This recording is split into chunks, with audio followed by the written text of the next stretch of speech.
I feel that way about every single thing on the mine site, though. Most of the mining process is about just not letting yourself get screwed.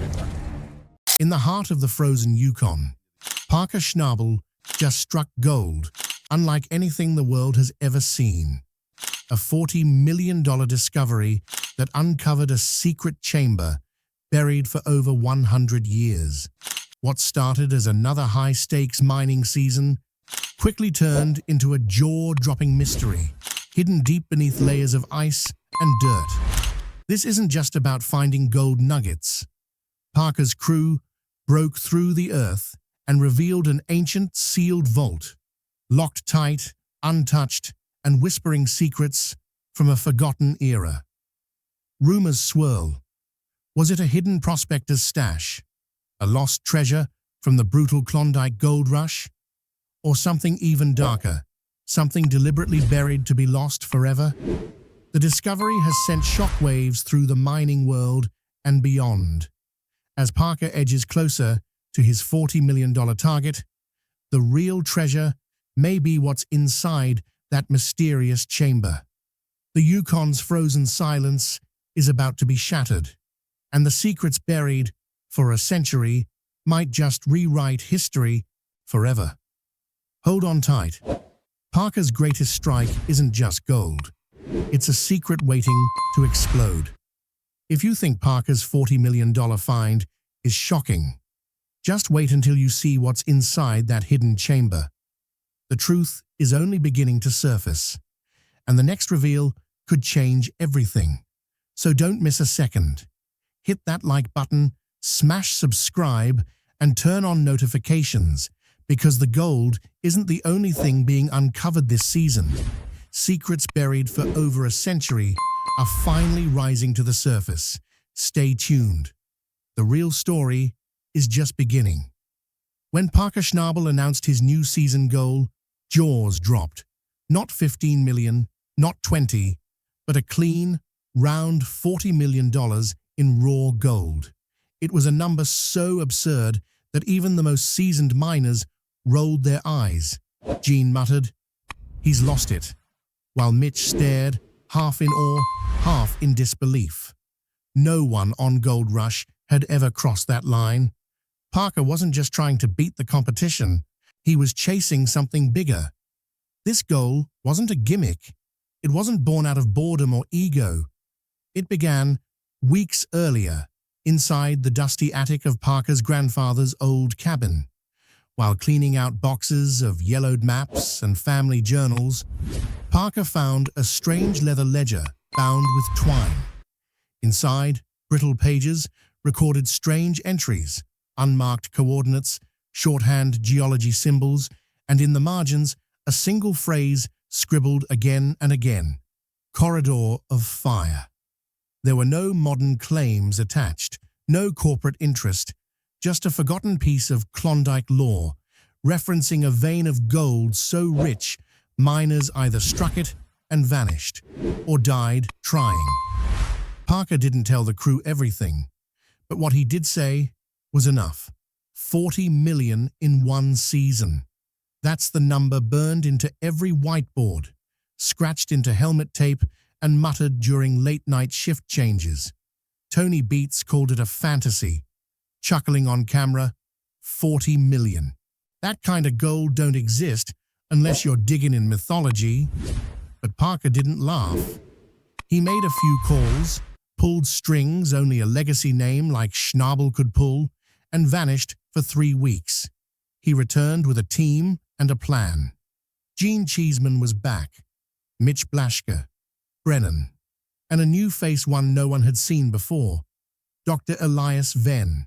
Not a miner, not a driller, a geologist who had spent the last decade researching seismic faults and ancient mineral beds in Siberia.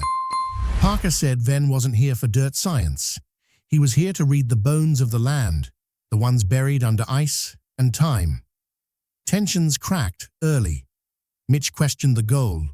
Gene challenged the logistics, but Parker was unshaken. "This isn't just a claim," he said. "This is legacy. We find it, or we fall trying."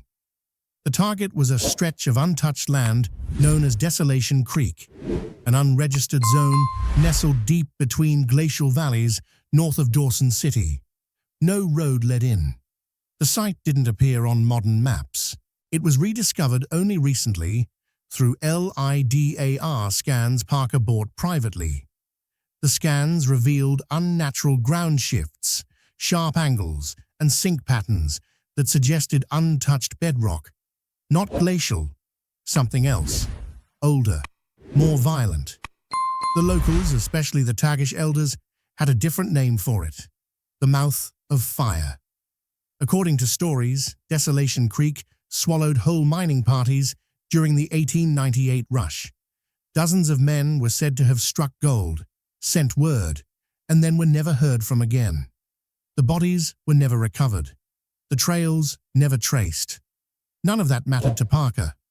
By early spring, he launched an airlift operation unlike anything seen in gold rush history.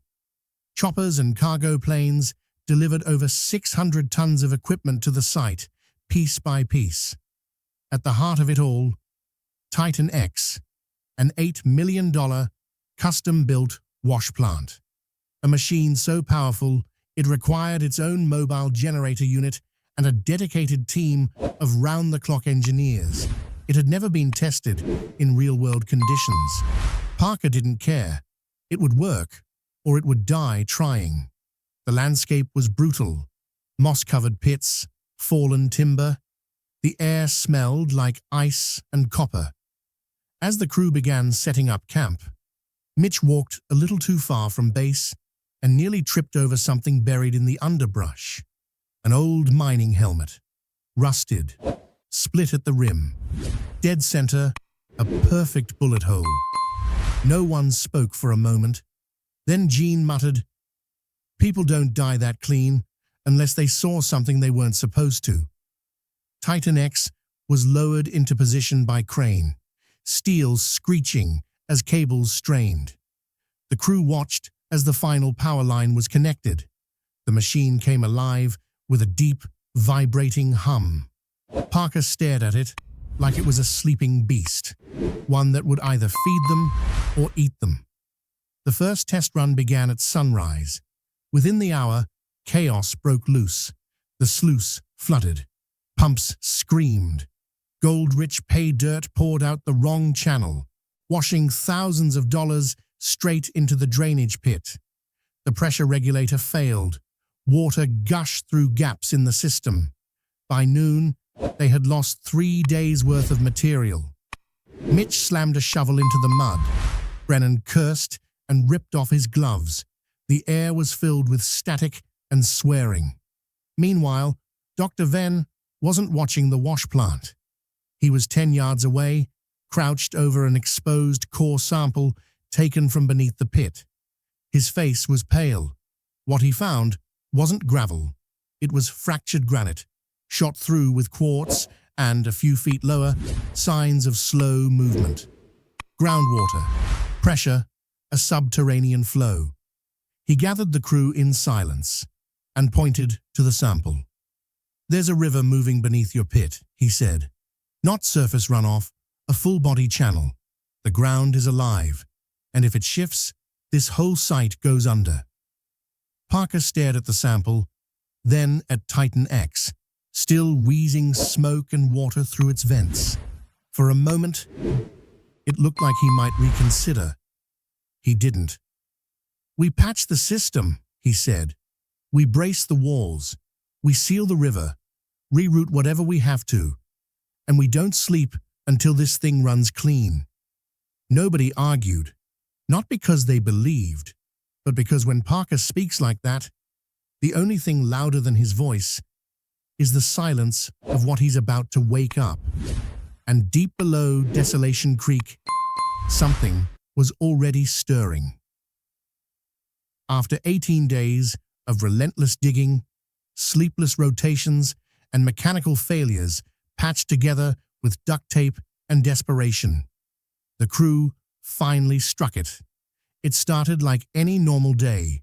Mitch was running Titan X, while Gene worked the secondary cut. and Parker was down in the trench, wrist-deep in frozen gravel. Then came the call from the assay lab. 92 ounces. Not per week, not per clean-out, per 100 yards. Nobody said anything at first.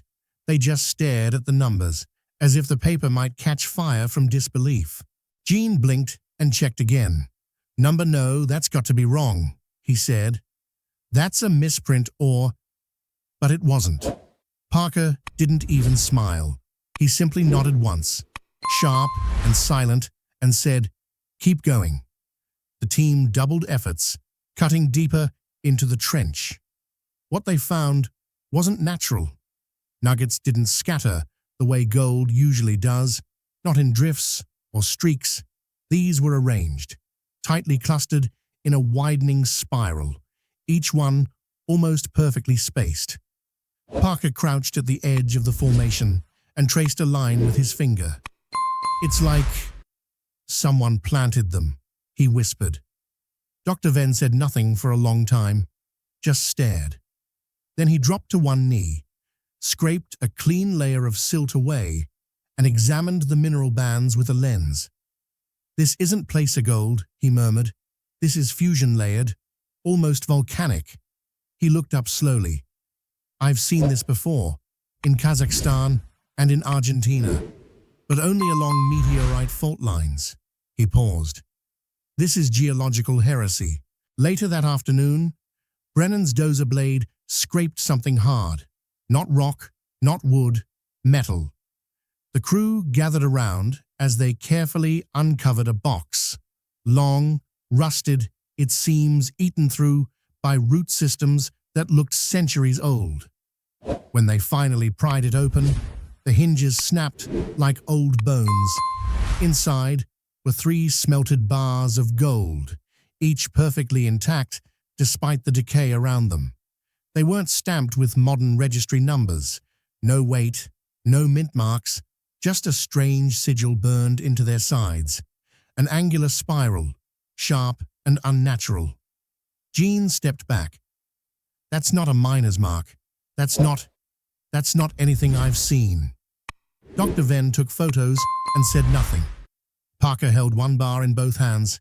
His voice was low and calm. "This isn't just pay dirt. This is history rewriting itself." Word spread fast, quicker than Parker expected, and far beyond what he wanted. Within days, he noticed a glint in the sky, then another. Not birds, not planes, drones, high-range reconnaissance models, too quiet to spot without light. They buzzed overhead in irregular patterns. The crew started hearing clicks at night, like distant shutters snapping. Someone was watching. Parker traced the origin to Tony Beats.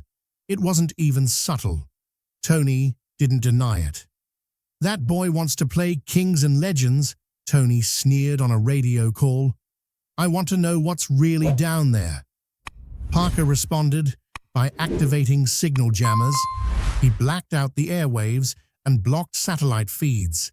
But it didn't stop the intrusions. 2 nights later, a fuel tank was slashed. Generator lines cut. One of the ATVs was found charred and overturned near the tree line. That same night, Brennan followed fresh boot tracks leading out from the northern edge of camp. He came back with a thermal drone memory chip, a set of drill cores stamped with the Beats family logo, and a tattered notebook with GPS scribbles labeled Zone Delta. Parker gathered the crew. "We're being watched, sabotaged, stalked." Gene stepped forward. "You need to shut this down before someone gets hurt. You've got men seeing ghosts and gold in the same shovel scoop. This isn't a race anymore. It's a war." But Parker's response was colder than the Yukon air. "We dig until the earth bleeds gold, or someone stops us." He doubled security, hired 2 ex-Marines who didn't speak unless they were moving. Trail cameras were installed, shotguns locked in the equipment shed. No more open-air gear, no more unguarded fuel. But all the security in the world couldn't stop the Earth itself. It happened during the night shift. Brennan was running an excavator on the edge of a trench, now known as Zone Delta, a deep-cut offshoot that, according to Venn, matched the electromagnetic patterns found near the spiral vein. The crew had just breached a deeper layer of bedrock when the wall gave out. The collapse was instant. Tons of rock and ice poured down like water. The cat vanished in seconds. By the time the dust settled, all they could see was a broken antenna and one cracked floodlight flickering beneath the surface. What followed was a 6-hour rescue, frantic, cold, and barely coordinated. Floodwater rose fast, pumps jammed. No one knew if Brennan was alive. Gene and Mitch worked in shifts to haul out debris by hand, cutting lines, rerouting flow. No one spoke, no one slept. They found him curled in the cab, unconscious, hypothermic, wedged between a collapsed roll cage and the seat. His skin was grey, his pulse shallow. They pulled him out with ropes and heat blankets. He woke up just long enough to say one sentence: "Don't go back down." He refused to return to the trench. He wouldn't even walk past it. But Parker did. While inspecting the collapsed cut, Gene spotted something embedded in the far wall. Metal rail tracks, narrow gauge, turn of the century. A few feet away, the beam of a flashlight caught glass. Intact oil lanterns, still coated in soot. And behind it all, sealed tight into the rock face, a steel door. It wasn't modern. It wasn't from Parker's crew. The surface was pitted and blackened by time. At its center, carved in the same spiral mark as the smelted bars, sat a rusted iron bolt and an inscription scratched in near-illegible script. Dr. Venn read it slowly. Sub oro, non ridibo. Beneath gold, I do not return. He turned to Parker, his face unreadable. This isn't mining history. This is private syndicate territory. 1893. Great panic. Secret hoards. Gold smelted and buried outside the banks. Gene stepped back, alarmed. If methane's rising that close to a sealed chamber, opening it could blow the whole cut. Parker looked at the bolt, then back at the crew. We open it. No vote, no debate, just the sound of boots on gravel as the crew silently prepared for the breach. The bolt cracked open with the groan of a century-old scream. Dust poured out, dry as bone. The moment the chamber opened, every flashlight flickered, then flared, as if reacting to something unseen. No one spoke as they stepped through the steel doorway.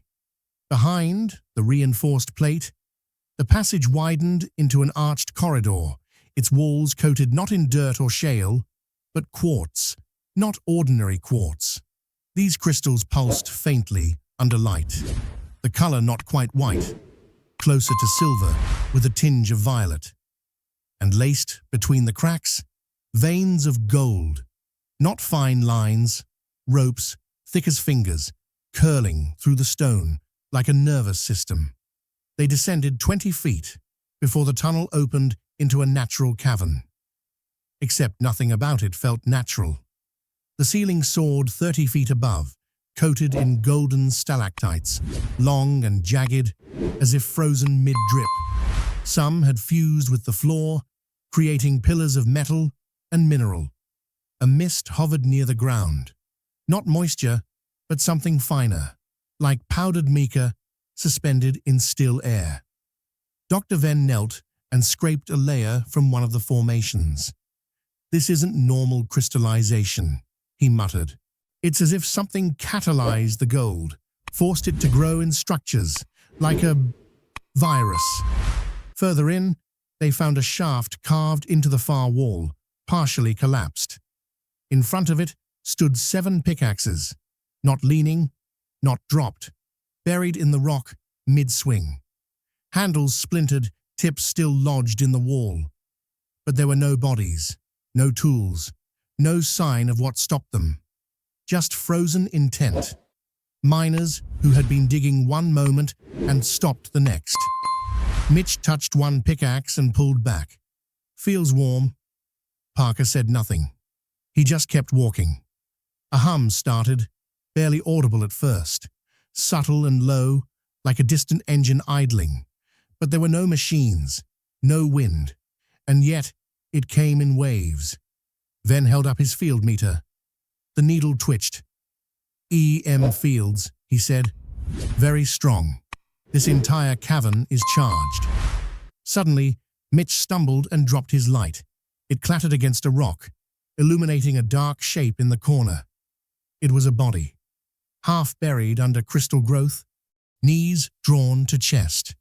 Its clothes had long since rotted away, but a wooden cross still hung around its neck, fused into bone and fabric.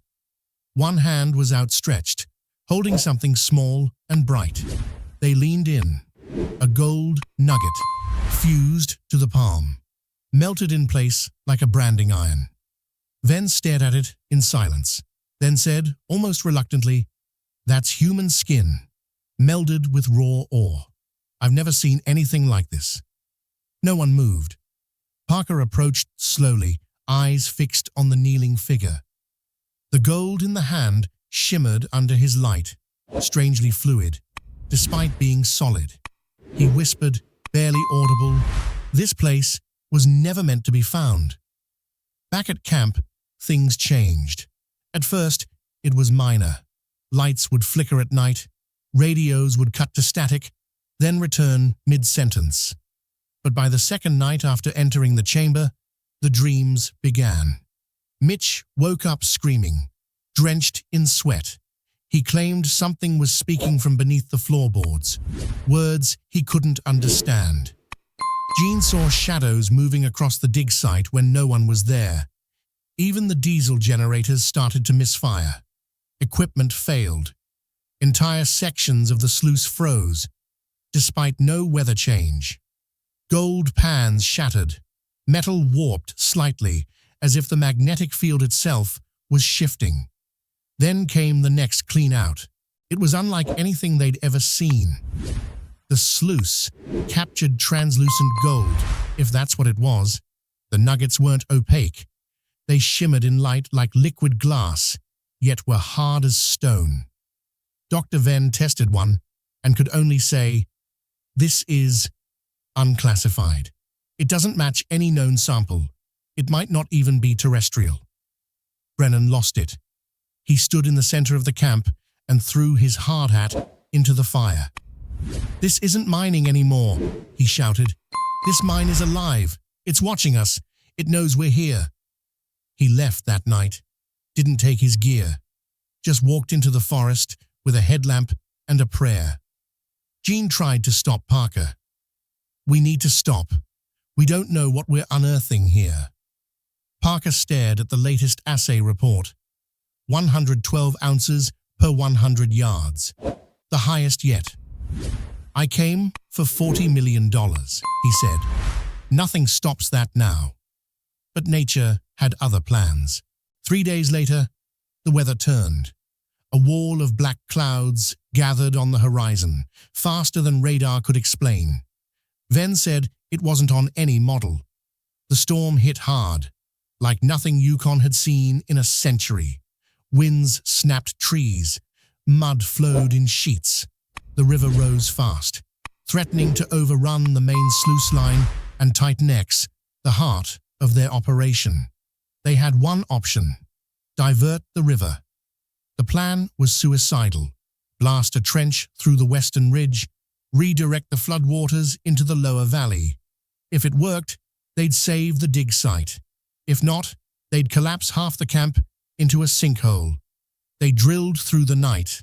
Explosives were set, cables run. Jean handled the charge. When it blew, the trench cracked wide, swallowing the flood like a throat. But the backlash was worse than expected. Water surged through the overflow ditch. Jean got caught in the cross-current, swept under, pinned beneath debris. Mitch dropped everything, grabbed a winch line, and dove in. The current was vicious. Logs smashed against the walls.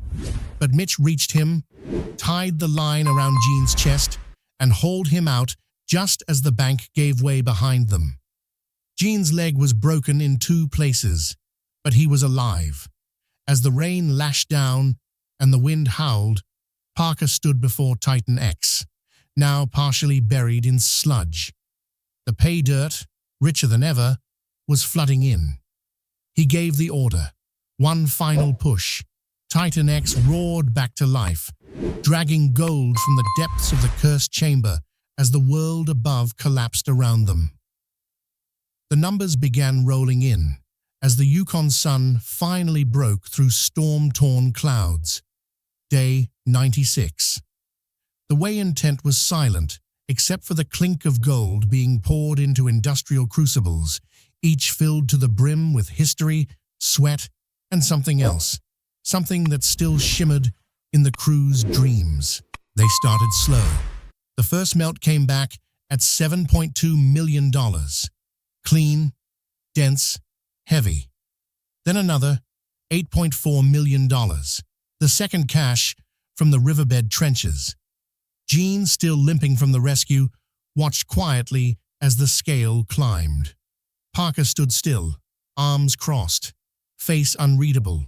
Not excitement, not relief, just focus, like the numbers were reading him. Next haul, $16.8 million. Mitch gave a low whistle, then caught himself. No one else was speaking. The process continued into the night, with the smelting line running hot, purifying gold that defied geological norms. Some had been pulled straight from the judgment vein, some from the translucent deposits in the crystal chamber.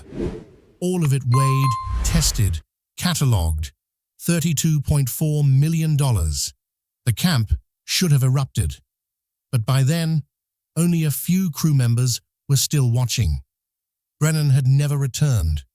Venn sat in a corner, muttering equations into a worn notebook, sketching something that looked like a helix of quartz veins coiled around a human figure.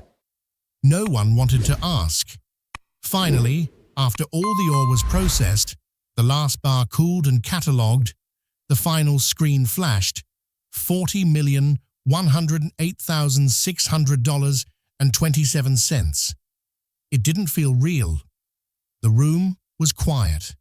One of the Marines turned guards, let out a breath, and whispered, "He did it." Parker didn't move, his eyes locked on the tally. Unblinking. Someone raised a bottle in salute. Someone else dropped to their knees and wept. Most just sat down wherever they stood, too exhausted to register what had happened. Gene finally looked over and said, "You got what you came for." But Parker shook his head, almost imperceptibly. Not all of it. Venn approached him later, under the pale floodlight, haloing the now sealed shaft. "You know what this means?" he asked. Parker didn't respond. "You've drawn blood from the bones of the earth," Venn whispered. "And the earth doesn't forget." That night, the ground trembled.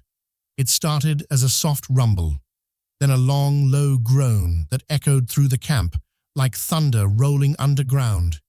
The gold chamber, the one beneath Zone Delta, where the ancient tools still rested mid-swing, collapsed. Monitors showed seismic waves rippling through the granite below. Satellite feeds from their comms tower caught the earth folding in on itself, the quartz walls imploding in a silent avalanche of crystal and dirt. By morning, it was gone.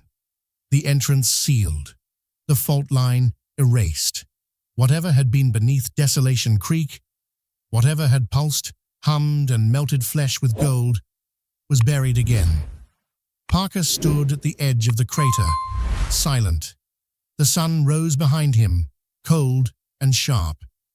In his hand, he held a small nugget, warm and translucent, like frozen honey. He crushed it in his fist, without a word. The season ended, but the story didn't. News spread fast. A $40 million haul On record, the largest single-season gold find in gold rush history. Media blitzed the site. Satellite crews, bloggers, documentary producers, everyone wanted a piece. Everyone wanted a quote. Parker gave none. He skipped every interview, ignored every syndicate offer. The reunion episode aired without him. Rumors flew he was sick, hospitalized, unstable, but none confirmed. Tony Beats gave a single interview to a Yukon radio station. "Look, kid found something," he said. "Something big. Maybe too big. He's rich now, but I ain't sure he's okay in the head. He saw something in that hole, and I think it saw him back." Then came the rumors of the buried cash. Whispers in the mining community spoke of Parker trucking half the load to an undisclosed site deep in the Yukon. No coordinates, no permits, no taxes. Just vanished. Some said it was superstition. Others claimed it was self-defense, that whatever energy they'd awoken in the mine would track the gold like blood. Only one photograph ever surfaced after the finale. A drone camera caught Parker alone, seated in the tundra, no crew in sight. He wore no jacket despite the cold. In his lap sat a single, twisted gold crucifix, its arms melted into a spiral. He wasn't looking at it. He was looking past it, into nothing. Then he disappeared. No credit card activity, no known properties, no contact. The last confirmed sighting placed him crossing the border into Alaska with a single unmarked truck. No license plates, no companions. The world moved on, but the ground did not. 6 months later, a minor seismic pulse triggered alarms at the old claim. Small, barely a ripple. But satellite images revealed new cracks forming at the edges of the collapsed shaft. Steam rose from the ground, hot, wet, and smelling faintly of sulfur and copper. A drone team, sent for environmental monitoring, captured strange audio on their flight. Static, then a frequency spike, followed by a voice. Some said it spoke a name. Others said it laughed. Recovered near the rim of the pit, buried beneath ash and broken quartz, was a mud-covered camera. Inside it, a single note. "We didn't find gold. We found what gold hides." To this day, the footage has never been released. And Parker? Still missing. Some claim he found something too large to name. Others say he saw too far and turned back. But in the last frame, captured by thermal imaging over Desolation Creek, a figure appears. Part shadow, part statue. It rises from the earth like a buried god. Gold-plated, half human, half fossilized, and pulsing faintly in the chest, under layers of ore and bone, is something not yet dead.